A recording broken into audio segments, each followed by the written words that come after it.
அனைவருக்கும் மாலை வணக்கம்.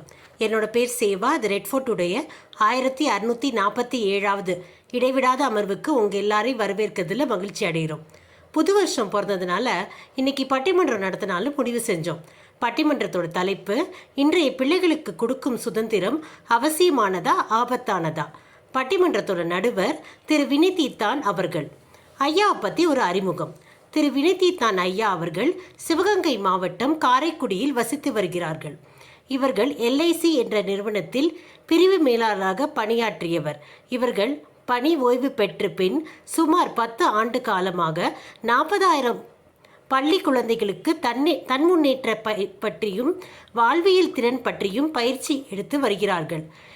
இவர்கள் வினிதீத்தான் என்ற தலைப்பில் யூடியூப் பேசி வருகிறார்கள். இவர்கள் தமிழ் பற்று உடையவர், சமூக ஆர்வலர், சிறந்த பேச்சாளர். இப்பொழுது வினிதீத்தான் ஐயா அவரிடம் இந்த மேடை ஒப்படைக்கப்படுகிறது. நன்றி.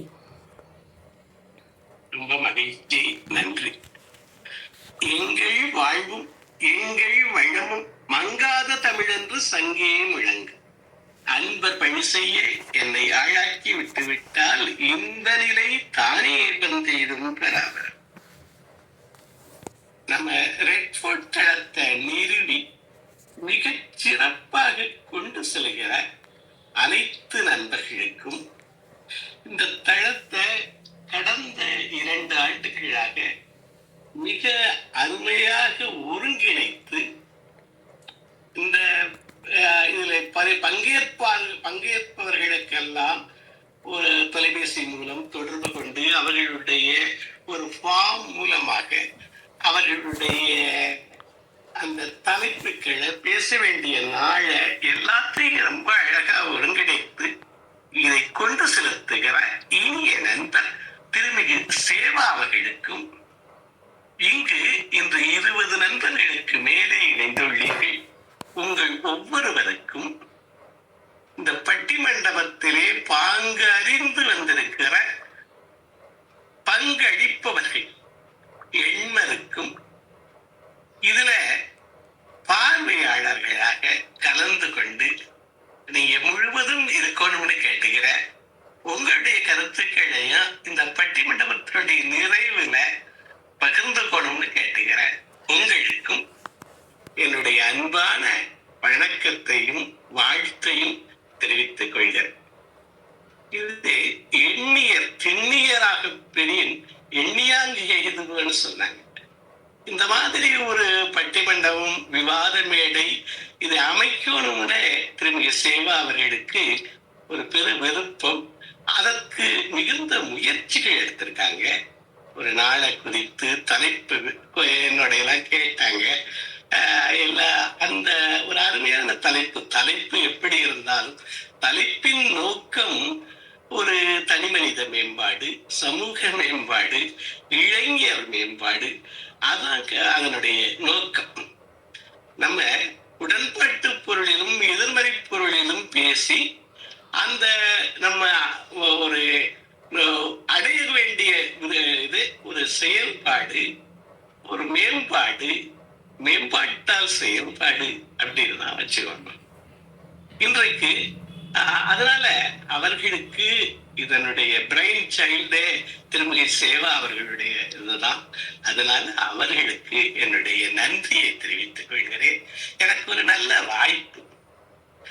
அந்த வாய்ப்பு உங்களோட நீங்க சொல்றதை கேட்டு உங்களுடைய இதைத்தான் வச்சு சொல்லணும் முடிவு.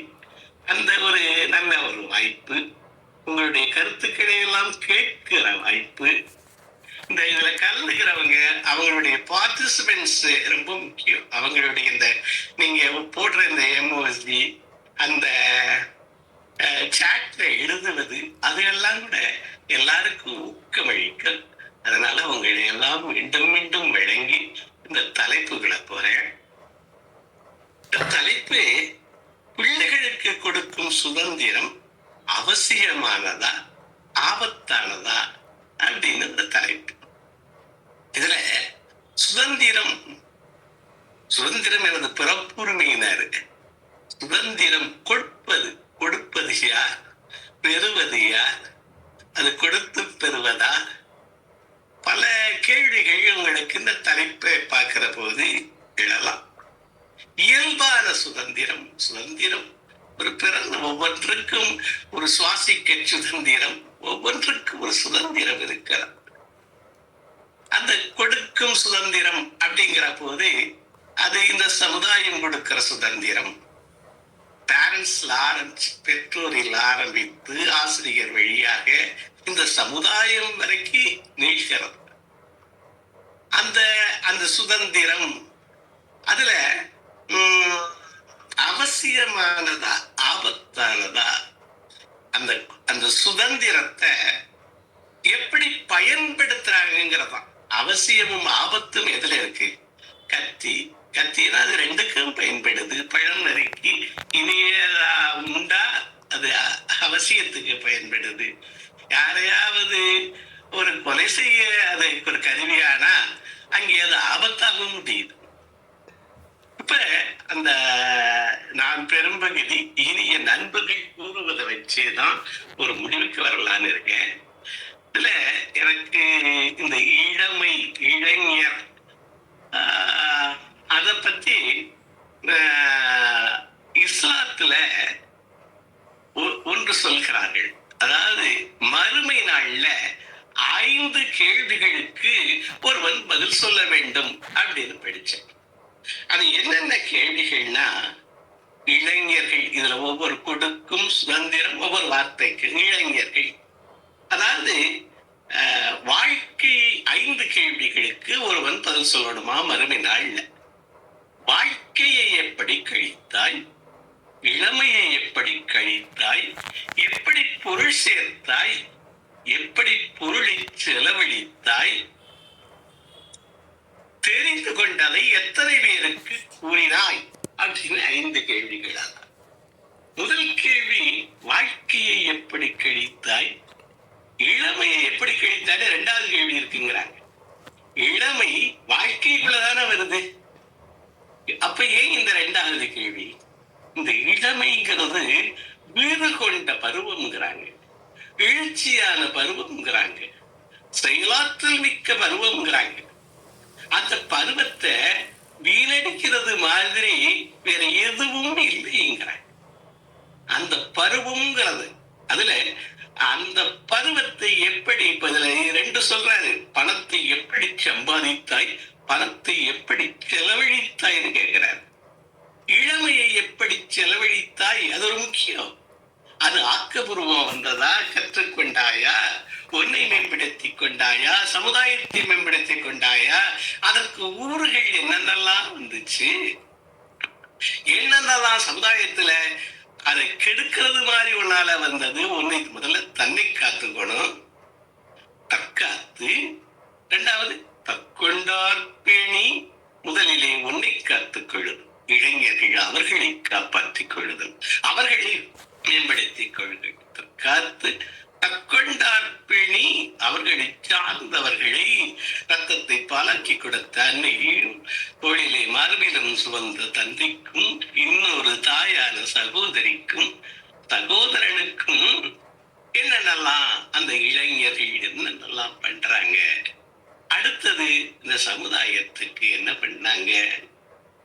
இவ்வளவும் அந்த இளமையை எப்படி கழித்தாய் அப்படிங்கிற அந்த கேள்வி ரொம்ப முக்கியமான கேள்வி. அது கண்ட ஏதாவது ஒரு சுதந்திரம் என்ற பெயரால ஏதாவது ஒரு உடலை கெடுத்து, விடத்தை கெடுத்து, இந்த சமுதாயத்துக்கு பேரிடியாக, தனக்கும் சமுதாயத்துக்கும் பேரிடியாக விளங்குகிறது சுதந்திரம் என்ற பெயருள்ள பார்க்கலாம். இந்த சிந்தனைகளை நான் உங்களோட பகிர்ந்துக்கலாம் நினைக்கிறேன். கொடுப்பதா சுதந்திரம், கொடுப்பதா பெறுவதா இயல்பா?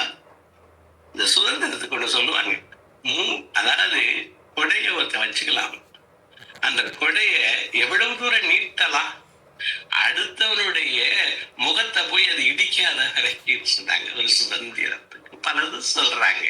இப்ப நமது நண்பர்கள், இது அவசியம், இது இளைஞர்களுக்கு சுதந்திரம் அவசியம் அல்ல, அது ஆபத்து. அது ஆபத்துனா சமுதாயம் வரைக்கும் எவ்வளவு பாதிக்கிறது அப்படியெல்லாம் ஒரு சிந்தித்து இதனுடைய முடிவு என்ன? ஒரு ஆக்கப்பூர்வமான ஒரு விழிப்புணர்வு அதை தருவதுதான் நான் கருதுறேன். இதுல 4 பேர்கள் முதலிலே சுதந்திரம் அவசியம் என்று பேசிய இனிய நண்பர்கள் திருமிகு சிவக்கணி, திருமிகு ஜானகி, திருமிகு நித்யாதேவி, திருமிகு ரமேசு எத்திராஜன் 4 இல்ல ஆபத்து என்று சொல்ல அனுபவமிக்க திருமிகு நாராயணன் சாரே, திருமிகு மங்கை, திருமிகு அருணகிரி சார், திருமிகு இளைஞர் சஞ்சய் குமார், இதிலே மிகவும் பொருத்தமானவர் ஒரு இளைஞர் சென்ட் ஜோசப் காலேஜ் மாணவர், அவரை கலந்துக்கிறாங்க. முதல்ல பிள்ளைகளுக்கு கொடுக்கும் சுதந்திரம் அவசியமானதா? அவசியமானதே அப்படின்னு பேசுவதற்கு நமது சிவக்கணி அவர்களை நான் அழைக்கிறேன். சிவக்கணி அவர்கள் உடுமலைப்பேட்டையில் வசிக்கிறார்கள். அவர்களின் தலைமை செவிலியராக பல செவிலியர்களுக்கு இளைஞர்களை ஒரு வழிப்படுத்துவதற்காக மிகச்சிறப்பான சேவை செய்கிறார். அது தவிரவும் இந்த நமது ரெட்ஃபோர்ட் தளத்தால மிகுந்த பயனடைந்தவர்கள். இன்று சிறந்த கதை சொல்லியாகவும் ஒரு கவிஞராகவும் இணையங்கள் பல தளத்திலேயே அவங்க பயணிக்கிறாங்க. காலையில கூட 5 மணிக்கு அவங்க இருக்காங்க, கடைசி வரைக்கும் இருக்காங்க. பல இடங்களில ஒரு கருத்து சொல்லுகிற போது வலிமையாக கூறுகிறார்கள்.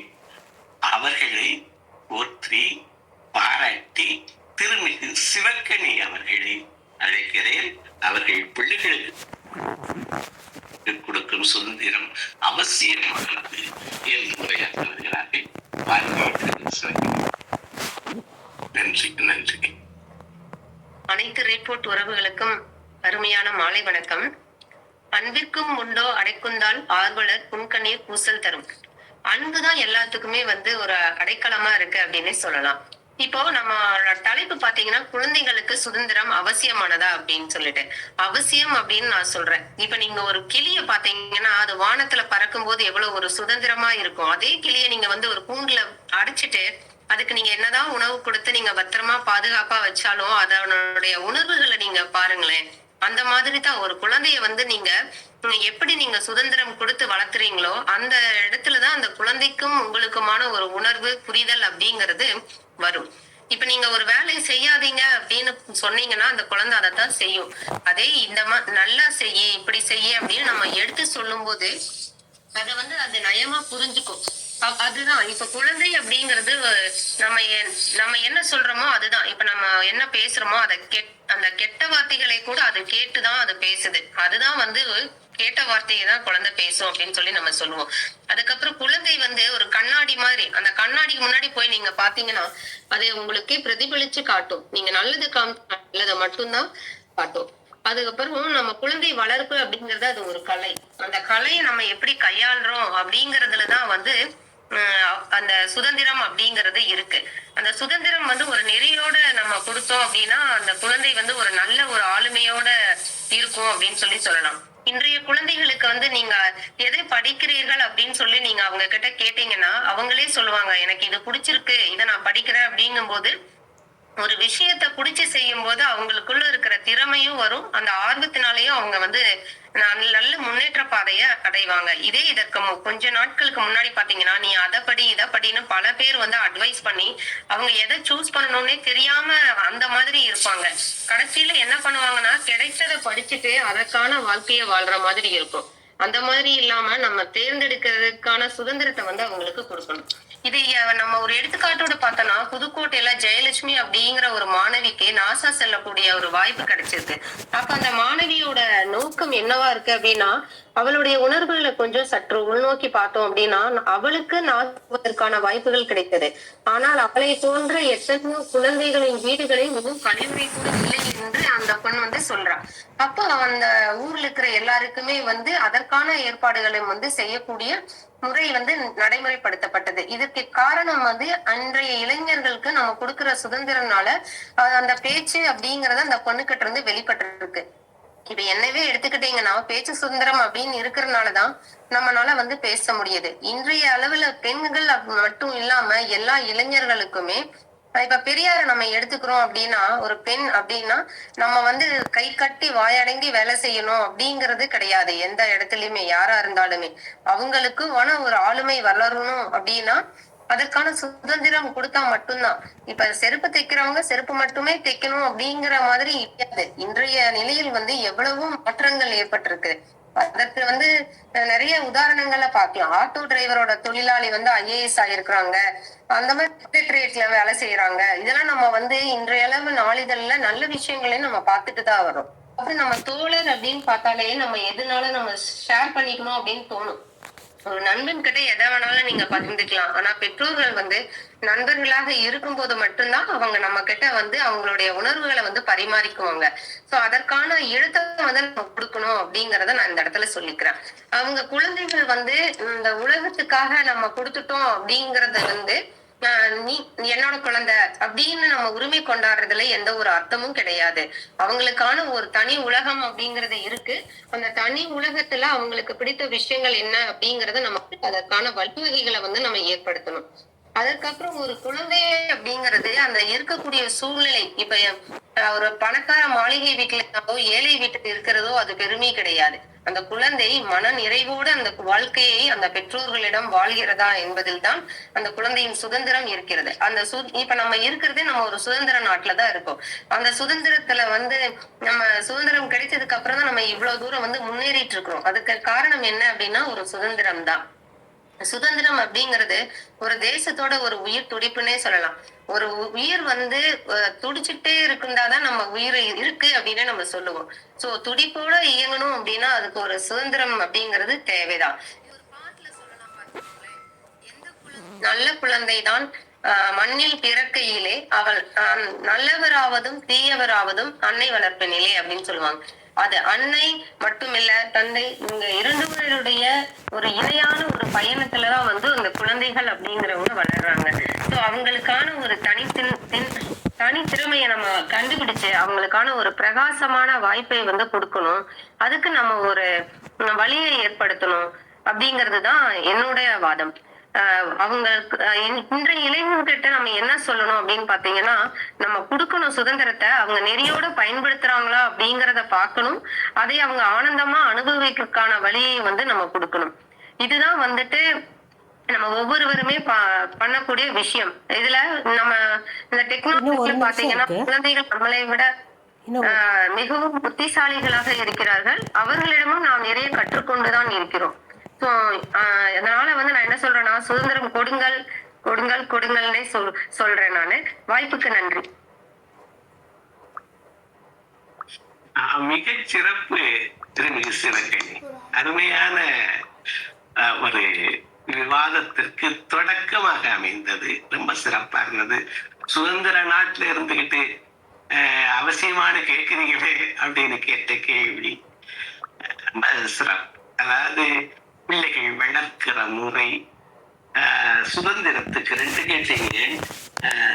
பிடித்ததை செய்கிற சுதந்திரம், அப்புறம் பெண்ணுக்கு சுதந்திரம், அப்புறம் பிடித்த வேலை, குலத்துல இருக்கிற வேலைகளில் எதையும் செய்யறதுக்கு சுதந்திரம், பலவற்றை தொட்டு காமிச்சிருங்க. ரொம்ப சிறப்பான முறை. எல்லா பிள்ளையும் நல்ல பிள்ளைதான் பிறக்கையில், அது நல்லவனாவதும் தீயவனாவதும் அன்னை விளப்பினிலே, தந்தை விளப்பினிலே, சமுதாய விளப்பினிலே அப்படிலாம் சொல்லியிருக்கீங்க. வலுவாக சொல்லியிருக்கீங்க. ரொம்ப சிறப்பு.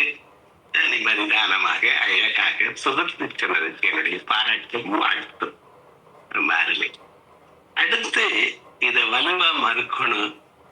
இதுக்கு நமது திரு நாராயணன் அவர்கள் மிகுந்த அனுபவம் கொண்டவர்கள். பல தளத்துல பயணிக்கிறாங்க. பல தளங்கள் உருவாவதற்கு, இந்த ஜூம்ல உருவாவதற்கு காரணமா இருக்காங்க. பலரையும் பல தளங்களுக்கு ஆற்றுப்படுத்துதல் மாதிரி பண்றாங்க. அவர்களுடைய இணைய செயல்பாடும் சரி, இல்லற செயல்பாடும் சரி, அந்த பிள்ளைகளை அவங்க பிள்ளைகளை ரொம்ப அருமையாக எல்லா இடத்திலும் ஊக்குவித்து, நான் பல நிகழ்வுகளில் கலந்துக்கிற போது பிள்ளைகளும் கலந்து கொண்டிருக்காங்க. அந்த மாதிரி நம்ம ஒரு சிறப்பான ஒரு பணி செய்யக்கூடிய ஒரு ஒரு சமுதாய அக்கறை அதிகமுடைய இனிய நண்பர் திருமிகு ஜி நாராயணன் அவர்கள் பிள்ளைகளுக்கு கொடுக்கும் சுதந்திரம் ஆபத்து அப்படின்னு சொல்றாங்க. என்னென்ன ஆபத்து சொல்றாங்கன்னு பார்க்கலாம். அவர்களை போற்றி வரவேற்கிறேன். வாருங்கள் திரு நாராயணன். வணக்கம், எல்லோருக்கும் இறை வணக்கம். இன்று இந்த ரெட் போர்ட்ஸின் அடுத்த ஒரு பரிமாணமா இந்த விவாத தலைப்பு, அதாவது பட்டிமன்றம் வச்சிருக்கிறோம். இது ஒரு அடுத்த கட்டத்துக்கு கொண்டு போயிருக்கிறாங்க. சேவாக்கு முதல்ல நன்றியை தெரிவிச்சுக்கிறேன். இன்று நடுவராக வந்த வினை தீர்த்தான் மற்றும் எனது நண்பர்கள் எல்லோரையும் வருக என்று வாழ்த்தி எனக்கு கொடுத்த நேரத்துக்குள் என்னோட மறுப்பை நான் தெரிவிக்கிறேன். அழகா சொல்லிட்டாங்க, நான் எதுவுமே பேச வேண்டாம். அவங்க அணியில பேசினாங்களா என்னன்னு தெரியல, என் அணிக்கு தான் நிறைய சப்போர்ட் பண்ணி பேசினாங்க. அந்தந்த இடத்துல ஒரு பாயிண்ட் கொடுத்தாங்க, அதை வச்சே நான் பேசுறேன். ஒரு குழந்தைய கண்காணிக்கணும்னு சொல்றாங்க, நாங்க அதை தான் சொல்றோம். உங்க சுதந்திரத்தை நாங்க கொடுத்துடுறோம், அந்த சுதந்திரத்தை நீங்க கண்காணிக்கணும், கவனிக்கணும். அதை ரெண்டையுமே நீங்க செய்யலைன்னா அது ரொம்ப ஒரு ஆபத்தான முடிவுல போய் முடியும்னு தான் நான் சொல்றேன். இப்போ ஒரு வயல் இருக்கு, எதா இருக்காட்டும், ஒரு நெல்மணியை நம்ம வைக்கிறோம். நம்ம நெல்மணியை மட்டும் வச்சுட்டு தண்ணி தன்னால விடும், அது மட்டும் இருந்ததுன்னா நெல்மணி வளையாது, என்ன களைகள் வருமே தவிர நெல்மணி வராது. நாங்க அதை தான் சொல்ல வரோம். என்னன்னா சுதந்திரத்தை கொடுங்க, அந்த சுதந்திரத்தை கொடுக்கும் போது ஒரு கண்காணிப்பு வைங்க, கவனிப்பு வைங்க. அதுக்கு என்னன்னா சில ஒழுக்கங்களை சொல்லி கொடுங்கன்னு தான் நாங்க சொல்றோம். அதை ஒரு 9 ஒழுக்கங்கள் இருக்கு. நம்பிக்கை சார்ந்த ஒழுக்கங்கள் என்னன்னா, 1 சுய ஒழுக்கம், 2 மன ஒழுக்கம், 3 செயல் ஒழுக்கம். அடுத்து எண்ணிக்கை சார்ந்த ஒழுக்கங்கள், நேர ஒழுக்கம் 1, 2 பண ஒழுக்கம், 3 தொழில் ஒழுக்கம். 3வது இயற்கை சார்ந்த ஒழுக்கங்கள், மனித நேய ஒழுக்கம், ஜீவ காரணிய ஒழுக்கம், பொது உடைமை ஒழுக்கம். இந்த 9 ஒழுக்கங்கள் ஒரு குழந்தை கரெக்டா கவர் பண்ணாலே நீங்க சுதந்திரத்தை 100% கொடுக்கலாம். நீங்க இது என்ன சொல்லிருக்கீங்க, சுய ஒழுக்கம் சொல்லி கொடுத்துருக்கீங்களா குழந்தைக்கு? இல்ல மன ஒழுக்கம் சொல்லி கொடுத்துருக்கோமா? அது இல்ல. செயல் ஒழுக்கம் சொல்லி கொடுக்கல. சார் சொன்னாங்க அழகா தலைப்புல நபிநாயகர்கள் சொன்னாங்க, 5 கட்டளையில பணத்தை எப்படி சம்பாதிக்கணும், பணத்தை எப்படி செலவு பண்ணணும்.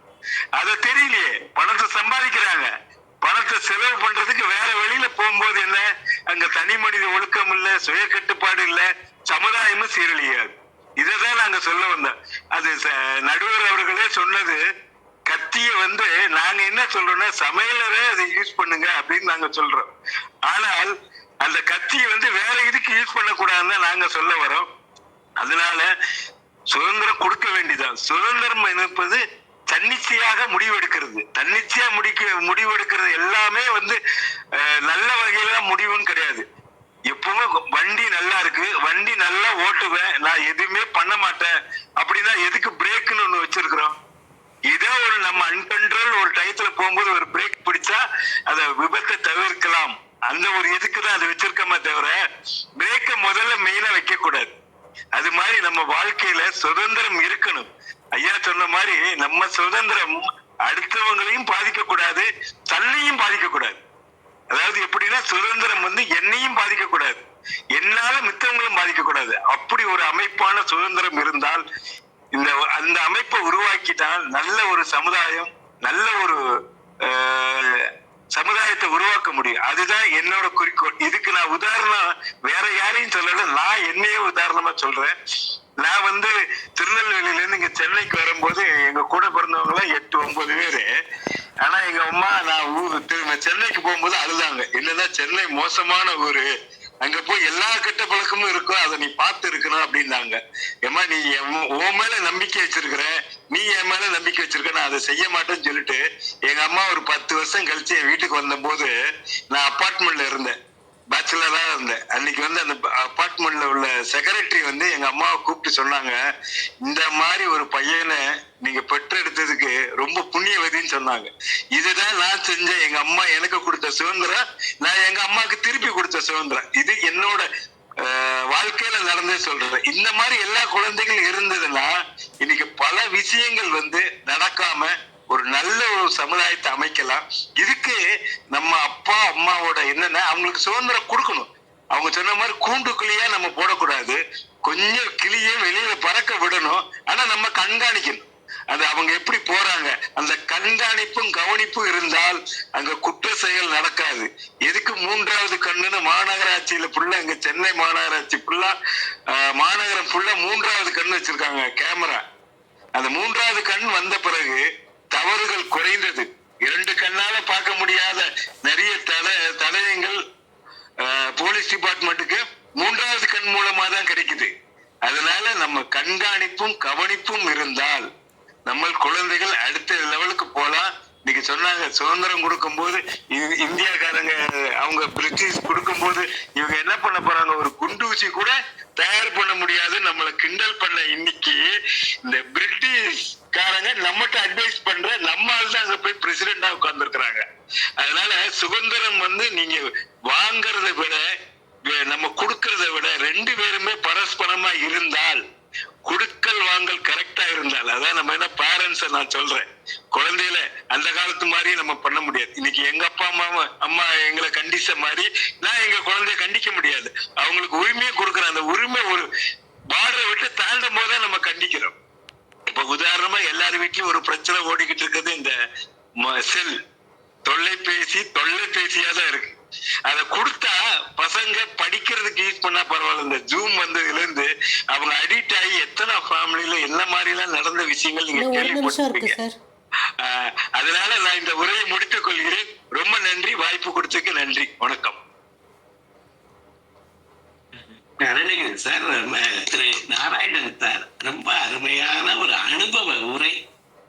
இந்த தாய் தன் மீது வைத்த நம்பிக்கை அது எவ்வளவு தூரம் போயிருக்குங்கிறதுக்கு அவர் சிறந்த ஒரு உதாரணமாக தன்னையே எடுத்து காமிச்சது ரொம்ப சிறப்பு. அதாவது கவனிக்காட்டி களைகள் வளரும். நம்ம ஒரு பாத்தியில அந்த களைகள் வளர்ந்தோம். 9 ஒழுக்கம் சொன்னார், ரொம்ப சிறப்பு. அந்த 9 ஒழுக்கமும் சுய ஒழுக்கம், மன ஒழுக்கம், செயல் ஒழுக்கம், அது போல நேரம், பணம், தொழில், ரொம்ப சிறப்பான முறை. எதுக்கு பிரேக்கு வண்டியில அப்படிங்கிறது. அதாவது ஒரு இது பெற்றோர் கண்காணிக்க வேண்டும், சமுதாயம் 3வது கண் ரொம்ப நல்லா இருந்தது. இதற்கு இதுவும் ஒத்து போறது மாதிரி தான் எனக்கு தோன்றுகிறது. மிகச் சிறப்பான ஒரு பார்வை, அழகா சொன்னீங்க. எப்படி செலவழித்தாய், அது ரொம்ப முக்கியமான இது, அதை ரொம்ப அழகா சொன்னீங்க. வருமானம், நான் இன்றைக்கு வருமானம் எப்படி வரும், தீதிருத்தி வந்த பொருள். நான் இன்றைக்கு ஒரு நண்பரை கேட்டேன், எங்க வேலை பார்க்குறீங்க எப்படின்னு கேட்டேன். அவர் ரொம்ப நாளைக்கு சொன்னாரு, டாஸ்மாக் வேலை பார்க்கிறேன். டாஸ்மாக்ங்கிறது அரசாங்க வேலை, அதற்கு ஏன் இவ்வளவு நாணுதலும் கோணுதலும், அது அடுத்தவங்கள ஒரு அது கிடக்கிறது மாதிரி அப்படிங்கிறது அவர் உள்ளத்துல இருக்கு. வேற வழி இந்த வாழ்க்கை ஓடிக்கிட்டு இருக்கு. அந்த மாதிரி அந்த பணம் சம்பாதிக்கிற வழி, அது செலவழிக்கிற வழி, இளமையை எப்படி செலவழிக்கிறது, ரொம்ப சிறப்பு, அழகா சொன்னீங்க. நாராயணனுக்கு என்னுடைய பாராட்டு. அடுத்தது புன்னகை அரசி ஜானகி அம்மா அவர்கள் வர்றாங்க. அவர்கள் பேசுகிற போது அந்த புன்னகையோடு மிக இனிமையான குரல்ல பேசுறாங்க. அயலகத்திலிருந்து எல்லா நிகழ்வுகளிலும் பல நிகழ்வுகள் இங்கே கலந்துக்கிறாங்க. அவர்களுக்கு ஒரு எல்லாரும் மேம்படும் நல்வாழ்வு வாழ்வதில் என்ற ஒரு எதிர்பார்ப்பு, நம்பிக்கையோடு அவர்களுடைய உரை நான் அமைகிறத பார்க்கிறேன். திருமிகு ஜானகி அவர்களை பிள்ளைகளுக்கு கொடுக்கும் சுதந்திரம் அவசியமானது என்கிற இந்த தலைப்பிலே உரையிலே அழைக்கிறோம். நன்றி ஐயா, நன்றி, மிக்க நன்றி. இன்றைய பிள்ளைகளுக்கு கொடுக்கும் சுதந்திரம் அவசியமானதா ஆபத்தானதா? சிறு குழந்தைகள் பருவத்திலிருந்தே ஒரு பொருளை எடுக்கும் போது கிளாஸாக இருந்தாக்க உடஞ்சிடுன்னு பத்திரமா எப்படி எடுக்கணும்னு நம்ம தான் சொல்லி கொடுக்கணும். கீழே விழுந்தாலும் தூக்கிடணும். அது எந்த அன்னைக்கும் இயற்கையானது. ஆனா உலகம் அறியும் முன்னே செல்லம் என்ற பெயரில் குழந்தைகளுக்கு அதீதமான செல்லம் கொடுத்து பெற்றோர்கள் பிள்ளைகளை கெடுக்கின்றனர்கள். தன் சக்திக்கு மீறிய ஆடை ஆபரணங்களை வாங்கி கொடுத்து அழகு பார்க்கறாங்க. தனக்கு சோறே இல்லைனாலும் பிள்ளைங்களுக்கு கொடுத்து அழகு பார்க்கும் பெற்றோரை வளர்ந்தவுடன் எவ்வளவு கேவலமாக திட்ட முடியுமோ அவ்வளவு கேவலமாக திட்டியும் வேலைக்காரியை போல் நடத்தையும் வீட்டு வேலைகள் வாங்கியும் தெருவில் விடுகின்றனர். தன்வினை தன்னை சுடும் என்பது போல எதையும் நாம் செய்த அனைத்து பாவத்தையும் நாமே தான் அனுபவிக்க வேண்டும். முன்புதான் அங்கே போய் அனுபவிக்க முடியும். இப்போதெல்லாம் இங்கேயே தான் அனுபவிக்கிறோம். நாம் செய்யும் தவறுகள் நாமே அனுபவிக்கின்றோம். அது நமக்கே ஆபத்தானதாக முடிகின்றது. சின்ன சின்ன பிரச்சனைகளை பிள்ளைகள் அவர்கள் சிறு பிள்ளைகளாக எது நடந்தாலும் என்ன நடக்கும் என்று தெரியாதவர்கள். அதனால் பெற்றோர்கள் தான் சொல்லிக் கொடுக்க வேண்டும். ஒரு பொருளை எடுக்கும் போது எவ்வளவு பத்திரமாக எடுக்க வேண்டும். கீழே விழுந்தால் உடைந்து போகும். காலில் குத்தினால் பிறகு எடுக்க கஷ்டம். அதையே எடுக்க முடியாவிட்டால் அறுவை சிகிச்சை செய்ய வேண்டிய ஆபத்து வரலாம் என்று கற்றுக் கொடுக்க வேண்டும். நாம் தானே மாதா பிதா குரு தெய்வம் முதல் ஆசிரியர். பணிவு அன்பு ஒழுக்கமே உண்மை நேர்மை வாய்மை இதை கற்பிக்கும் தாய் சமுதாயத்தில் உயர்ந்து நிற்கின்றாள். வீட்டில் அடங்காத பிள்ளையை ஊரார் அடக்குவார்கள் என்பதும் வழி வழி வந்த கதைதான். நாம் பலவித நற்பண்புகளையும் மரியாதையையும் கற்றுக் கொடுக்க வேண்டும். நன்றி வணக்கம் மன்னிக்கவும் என்ற வார்த்தைகளை கற்றுக்கொள்ளும் பிள்ளைகளுக்கு தாராளமாக சுதந்திரம் கொடுக்கலாம். அது ஆபத்தாக ஆகாது. இந்த மாதிரி வளர்க்கப்படும் குழந்தைகளுக்கு தாராளமாக சுதந்திரம் கொடுக்கலாம். அவர்கள் வழி தவற மாட்டார்கள். இளம் வயது பிள்ளைகளையும் தோளுக்கு மேல் வளர்ந்து விட்டால் தோழர்கள் என்பது போல நாம் கொடுத்த சுதந்திரம் அவர்களை நம்முடன் அனைத்து கருத்துக்கள் பற்றியும் கலந்துரையாட வைக்கும். எதுவாக இருந்தாலும் பள்ளியில் நடக்கும் பிரச்சனைகள், காதல், யாரையாவது விரும்பி இருந்தால் கூட நம்மிடம் தயக்கம் இல்லாமல் சொல்வார்கள். அங்கே கள்ளம் இருக்காது, கபடம் இருக்காது. எனது ஆழமான கருத்து என்னவென்றால் சுதந்திரம் கொடுக்கலாம். அதை எந்த வகையில் பயன்படுத்த வேண்டும் என்று சொல்லிக் கொடுக்க வேண்டும். கணவர் மனைவிக்கு சுதந்திரம் கொடுக்கலாம். மனைவி வெளியே போய்விட்டு நேரம் காலம் தெரியாமல் வீடு வருவார். பிள்ளைகள் அதை பார்த்து கெடுவார்கள். கணவர் கோபம் கொள்வார். அங்கே ஒற்றுமை இருக்காது. மனைவி கணவருக்கு செல்லம் சுதந்திரம் கொடுத்தால் கணவர் ஃப்ரெண்ட்ஸுடன் சுற்றிவிட்டு விடியற் காலையில் வருவார். அங்கே சுதந்திரம் கை மீறி போய் விடுகின்றது, ஆபத்தாக்கி விடுகின்றது. அதை பார்க்கும் பிள்ளைகளும் கெட மிக அதிகமான வாய்ப்புண்டு. இன்றைய பிள்ளைகளுக்கு கொடுக்கும் சுதந்திரம் அளவாக சொல்லி கொடுத்து வளர்க்க வேண்டிய சூழ்நிலைகளில் தான் நாம் இருக்கின்றோம். உலகம் தலைகீழாக மாறி போய் கொண்டிருக்கின்றது. அதனால் நமது ஆண் பிள்ளைகளுக்கும் பெண் பிள்ளைகளுக்கும் அளவான அறிவான வார்த்தைகளை கொண்டு கண்ணியம் என்னும் வழியில் வாழ நடை உடை பாவனை வளர வளர அடுத்த தலைமுறையும் வளர வாய்ப்பு கொடுப்போம். எதுவும் அளவோடு தான் இருக்க வேண்டும். உறக்கம் அளவுக்கு மீறினால் சோம்பேறி, இரக்கம் அளவுக்கு மீறினால் ஏமாளி, அது போல சுதந்திரம் அளவுக்கு மீறினால் கட்டுத்தறி இல்லாதவர்களாக ஆகிவிடுவார்கள் பிள்ளைகள். பண விஷயத்திலும் முதலில் சேமிப்பு, பிறகு ஆடம்பரமான செலவில்லாமல் தேவைக்கேற்ற செலவினை செய்ய கற்றுக் கொடுக்க வேண்டும்.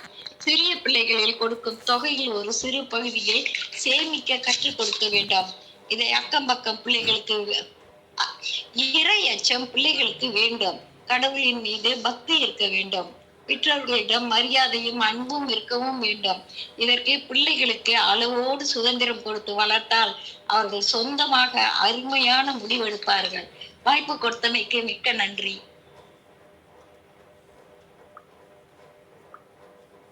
மிகவும் அருமையம்மா, ரொம்ப சிறப்பா சொன்னீங்க. வீட்டுல அடங்காத பிள்ளையை ஊர் அடங்கும் அப்படிங்கிறது ரொம்ப நல்லா இருந்தது. அதே மாதிரி சேமிக்க கற்றுக் கொடுத்தல். ஒவ்வொன்றும் அது சேமிப்பு இல்லாட்டி அது என்ன ஆகுது? அடங்காத பிள்ளை, அது சேமிப்பு இல்லாத பிள்ளை என்ன ஆகும்? சுதந்திரம் தேவைக்கு செலவழிக்கிற போது அது சரி, அந்த தேவைக்கு மீறி செலவழிக்கிற போதுதான் அது அடங்காதது. அந்த சுதந்திரம்னு நினைப்புல செய்யறது ரொம்ப நல்லா இருந்தது. சுதந்திரம் கட்டுத்தெரியாக கூடாது அப்படிங்கிறது ரொம்ப பொறுப்புணர்வோட ரொம்ப அழகா சொன்னீங்க. நன்றி, வாழ்த்து, இதெல்லாம் அந்த சென்ஸ் ஆஃப் கிராட்டிட்யூட் இதெல்லாம் சொல்லணுங்கிறதெல்லாம் சொன்னீங்க. ரொம்ப சிறப்பா இருந்தது. உங்களை பாராட்டி வணங்குறேன். அடுத்தது ரொம்ப அருமையா போயிட்டு இருக்கு நமது பற்றி மண்டபம். ரொம்ப எல்லாரும் பொறுப்போட ரொம்ப அழகா சொல்றீங்க. ரொம்ப ஆபத்துன்னு பயமுறுத்தவும் இல்லை, அது அவசியம்ங்கிறத கொண்டாடவும் இல்லை. ரொம்ப அழகா ஒவ்வொரு கருத்தும் சிறப்பா இருந்தது. எனக்கு ரொம்ப மகிழ்ச்சி. அதோட பார்ட்டிசிபென்ட்ஸ் நடுவுல நிறைய எமோஜிஸ் எல்லாம் போட்டுட்டு இருக்காங்க. அவங்களுடைய ஆக்டிவ் பார்ட்டிசிபேஷன் சொல்றோம்ல, அந்த லிசனிங் நமக்கு இது நமக்குள்ள மாத்திரம் இல்லை, வெளியிலேயே இது போகணும். அவங்க ஒருத்தருக்கு கத்துக்கிட்டா அவங்க 100 பேருக்கு கத்துக்கிட்டது மாதிரி. நான் 5 சொல்றதுல தெரிந்து கொண்டதை எத்தனை பேருக்கு சொன்னாய் அப்படிங்கிறது 5வது. அதாவது 5 கேள்விகளுக்கு பதில் சொல்லணுங்கிறதுல வாழ்க்கையை எப்படி கழித்தாய், இளமையை எப்படி கழித்தாய், பணம் எப்படி சம்பாதித்தாய், பணத்தை எப்படி செலவழித்தாய், எதற்கு செலவழித்தாய், அதுல 5வது எத்தனை பேருக்கு கற்றுக்கொண்டதை கூறினாய்ங்கிறத அவர் கேட்கிறார். இது நான் இன்சூரன்ஸ் ஒரு மாணவன், இன்சூரன்ஸ் விற்பனையாளர்களுக்கு பயிற்சி கொடுத்தவங்கிற முறையில இந்த லா ஆஃப் நம்பர்ஸ் சொல்றோம். லார்ஜ் நம்பர்ஸ் எத்தனை பேருக்கு சொன்னாய் அப்படிங்கிறதுதான் ஒரு இன்சூரன்ஸ் விற்பனையாளர் இல்லை, எந்த விற்பனையாளருக்கும் எத்தனை பேருக்கு உங்கள்கிட்ட இருக்கிறத தெரியப்படுத்தினாய்ங்கிறது தான். அதான் அவன் வெற்றிக்கு சொல்றோம். இங்கே நாம் நல்ல விஷயங்களை கற்கிறோம். நாளும் ரெட்ஃபோர்ட்ல பல விஷயங்களை ஒவ்வொரு புத்தகமும் அவ்வளவு அருமையான புத்தகங்களை கற்கிறோம். கற்றுக்கொண்டதை நம்மோட வச்சுக்கல இங்க எல்லாருக்கும் சொல்றோம். எத்தனை பேருக்கு சொன்னாய் அப்படிங்கிறதுதான். ஒருத்தருக்கு சொல்லி இருந்தாலும் எழுமையும் ஏமாப்புடைத்து நிச்சய திருக்குறள் 7 பேருக்கு அது போகக்கூடும். அது மாதிரி இந்த நம்ம ரெட்ஃபோர்ட் சேவையும் சேவா அவர்கள் செய்கிற சேவை மற்றும் இங்கு ஒவ்வொரு பங்கேற்பாளரும் செய்கிற சேவை மிக பெரிதாக நான் காண்கிறேன். நமக்கு சொர்க்க நாளிலே நிச்சயமாக சொர்க்கம் உண்டு. ஏன்னா எத்தனை பேருக்கு சொல்கிறோம், பலருக்கும் நாம் பகிர்கிறோம். அப்படி ரொம்ப சிறப்பான உங்களுடைய உரை அமைந்திருந்தது. இங்கு எல்லாரும் ரொம்ப அழகா இதுவரைக்கும் போயிட்டு இருக்கு. ஒவ்வொருவரையும் பாராட்டி தொடர்கிறேன். அடுத்தது பிள்ளைகளுக்கு கொடுக்கும் சுதந்திரம் ஆபத்தானது அப்படிங்கிறத திருமிகு மங்கை வரதா அவர்கள் பேசுகிறார்கள். மங்கை அவர்கள் மிகுந்த ஆர்வமும் தேடலும் உள்ளவங்க. அவங்க ஏராளமான புத்தகங்கள் படிக்கிறாங்க. அவர்கள் படிக்கிறது மாத்திரமில்ல, அவர்களுடைய பையனுக்கு இந்த வாசிப்பு பழக்கத்தை கொடுத்திருக்காங்க. பையன் அந்த நூலை இவங்க படிக்கிற போது இது மாதிரி அரவிந்தம் சௌத்ரின்னு ஒருத்தர், அவரு மிகப்பெரிய நிறைய புத்தகம் எழுதியிருக்காரு. Count the chickens before it catch. அதாவது எப்பவும் என்ன சொல்லுவாங்க, கோழி குஞ்சு பொரிக்கிறதுக்கு முன்னாடி கோழி குஞ்சுகளை எண்ணாதீங்கன்னு சொல்லுவாங்க. இவர் என்ன சொல்றாரு, எண்ணி பாருங்க, count the chicken before catch it catch அப்படிங்கிற அந்த புத்தகம். இது மாதிரி மிகச்சிறப்பான புத்தகங்கள் பல புத்தகங்கள் எழுதியிருக்காரு. அவர் என்ன சொல்றாரு, அவங்க அப்பா அவர் படித்த புத்தகத்தை லைப்ரரியில கொண்டு போய் ரிட்டர்ன் பண்ண சொல்றார். அதாவது லைப்ரரிக்கு எப்படி பையனை பழக்குனாருன்னு. இவர் போற போது அங்கே நிறைய புத்தகங்கள் இருக்கிறதெல்லாம் பார்ப்பாராம். அதுல ஒரு உந்துதல் ஏற்பட்டு படிக்க ஆரம்பிச்சேன்னு எழுதுறாரு. அது மாதிரி நமது மங்கை அவர்கள் அவர்கள் படிப்பதால பையனுக்கு அந்த உந்துதல் ஏற்பட்டு அந்த பையனும் படிக்கிறார். அது தவிரவும் இப்ப தொடர்ந்து பல நம்ம இதுகள்ல மெருகானவர்கள் பல தளங்களில பேசி தன்னை மெருகேற்றி கொண்டவர்கள் பலர். அவர்களில நமது மங்கை வரதா அவர்களும் முக்கியமானவர். அவர்களை பாராட்டி வாழ்த்தி இந்த பிள்ளைகளுக்கு கொடுக்கும் சுதந்திரம் ஆபத்தானது அப்படிங்கிற தலைப்புல பேச அழைக்கிறேன். நன்றி ஐயா. அனைவருக்கும் வணக்கம். இந்த வாய்ப்பளித்த போர்த்தளத்துக்கு என்னுடைய நன்றிகள். அனைவருக்கும் ஒரு ஜில்லுன்னு நான் இங்க குளிர்ல கொஞ்சம் நடுங்கிட்டு இருக்கேன், அதனால என்னோட வீடியோ வந்து மன்னிக்கணும். நான் பேச போறேன். ராஜஸ்தான்ல இருக்காங்க அது சொல்ல விட்டுட்டேன். பஞ்சாப் சார், பஞ்சாப். குழந்தைகளுக்கு கொடுக்கும் சுதந்திரம் ஆபத்தானதே அப்படின்னு பேசலாம்னு வந்திருக்கேன். சுதந்திரம் கொடுக்கலாம், அளவோட கொடுக்கணும், கட்டுப்பாடோட கொடுக்கணும். அவங்களுக்கு நம்ம வந்துட்டு அதிகமா சுதந்திரம் கொடுத்துட்டா என்ன செய்யறோம் ஏது செய்யறேன்னு தெரியாமலேயே அவங்க மட்டும் வழி தவறி போயிடுறாங்க நிறைய விஷயத்துல. நான் என்னுடைய கருத்துல சொல்லிட்டு இருக்கேன். அதனால கட்டுப்பாடோட அவங்களுக்கு வந்து சுதந்திரம் கொடுக்கலாம். அதே மாதிரி நம்மளுடைய சுச்சுவேஷன் என்ன, நம்ம குடும்ப சுச்சுவேஷன் என்ன, சோசியல் சுச்சுவேஷன் என்ன, அவங்க எங்கெங்க போறாங்களோ அங்கெல்லாம் எப்படி இருக்கணும் அப்படின்றதையும் நம்ம வந்து சின்ன வயசுல இருந்தே சொல்லி கொடுக்கணும். 5இல் வளையாதது 50இல் வளையுமா அப்படின்னு சொல்றதுனால சின்ன வயசுல இருந்தே அவங்களுடைய ஒரு நல்ல பழக்கமும் நம்ம வந்து சொல்லி கொடுத்துக்கிட்டே இருக்கணும். அதாவது நம்ம ஏதோ சொல்லுவாங்களே, கண்டதை தின்னவன் இது புட்டியாதுன்ற மாதிரி நமக்கு வந்து அவங்களுக்கு நல்ல பழக்கத்துல வந்து சின்ன வயசுல இருந்தே சொல்லிக்கிட்டே இருந்தாதான் அவங்களுக்கு வந்து கொஞ்சம் கொஞ்சமா அவங்களுக்கு வந்துட்டு ஏறிக்கிட்டே இருக்கும் அந்த பழக்கம்லாம்.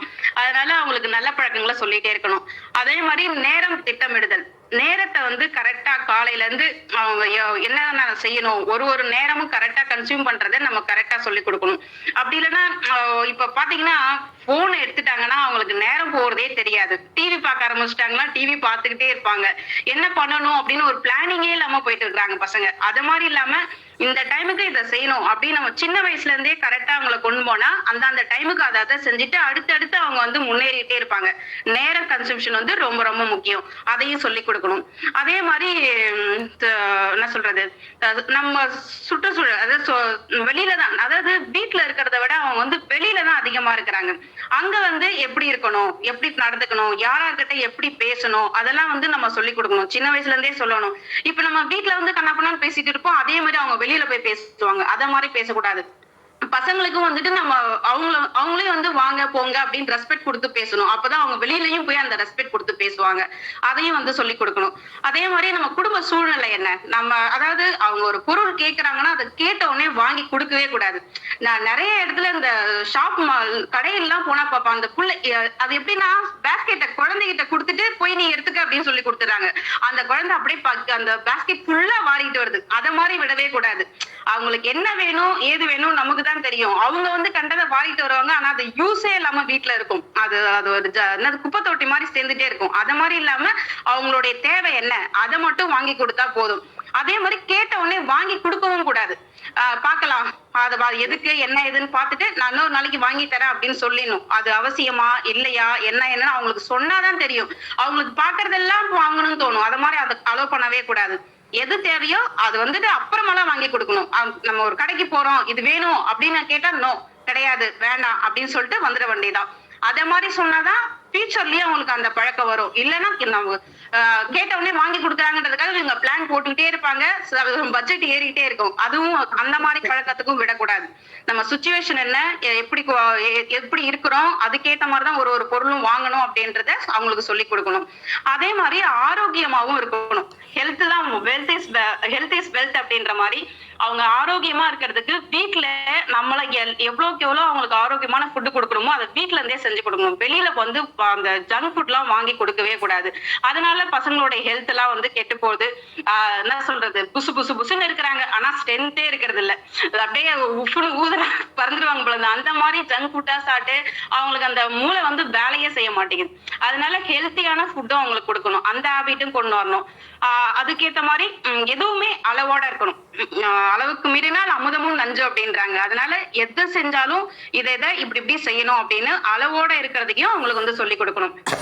அடுத்து அதாவது இப்ப இருக்கிற பசங்க வந்து ரொம்ப அட்வான்ஸ்டா தான் இருக்கிறாங்க. அவங்க டெக்னிக்கலா ஓகே, அதை நம்ம வந்து டீச் பண்ணவே தேவையில்ல. ஆனா நான் டெக்னிக்கலா அவங்க வந்து கொஞ்சம் வீக்கா தான் இருக்கிறாங்க. என்னென்ன பண்ணணும், எது செய்யணும், நம்ம யாருக்கிட்ட எப்படி பேசணும், அத மாதிரி நான் டெக்னிக்கலா நல்ல நல்ல பழக்க வழக்கங்களை வந்து நம்ம சொல்லி கொடுக்கணும். அந்த சுதந்திரம் கொடுக்கலாம். அதாவது நீங்க சுதந்திரம் கொடுங்க, நீங்க வேணாம்னு சொல்ல, ஆனா கட்டுப்பாடோட கொடுங்க. நீங்க என்னவெல்லாம் பண்ணிக்கோ அப்படின்னு விடக்கூடாது. ஒரு கட்டுப்பாடு இருக்கணும், எதுலையுமே ஒரு நெறிப்படுத்தணும். இத மாதிரிதான் இருக்கணும், இப்படிதான் செய்யணும் அப்படின்னு கொண்டு போனா அவங்க வந்து ஃபியூச்சர்ல அடுத்தடுத்த லெவல்ல வந்துட்டு வளர்ந்துட்டே இருப்பாங்க. அதே மாதிரி அவங்களுக்கு அந்த டிவி பாக்குறதுக்கு பதிலா, தொலைபேசி பாக்குறதுக்கு பதிலா, அது போனை நோட்டுறதுக்கு பதிலா நம்ம புக்கு படிக்கிறதுக்கு வந்து அவங்க டீச் பண்ணலாம். அந்த மாதிரி இருந்தா அவங்க இன்னும் நிறைய கத்துப்பாங்க. அதனால அவங்களுக்கு வந்து நிறைய நாலேஜும் கெயின் பண்ணுவாங்க. அந்த மாதிரியும் நெறிப்படுத்தலாம். இது என்னுடைய தாட்டு. அந்த வாய்ப்பு கொடுத்ததுக்கு நன்றி. அருமை அருமை, ரொம்ப சிறப்பா சொன்னீங்க. அதாவது கொடுக்கலாம், எது அதிகம் கொடுக்க கூடாது. இந்த அதிகம் அப்படிங்கறது தான் நம்ம எங்க பிடிக்கிறதுன்னு தெரியல. அதிகம், அதுக்கு என்ன அளவுகோல் அப்படிங்கிறது தான் நம்மளால இருக்கிறது. நல்லா சொன்னீங்க. அதாவது இந்த பிள்ளைகளுக்கு நிலைமையை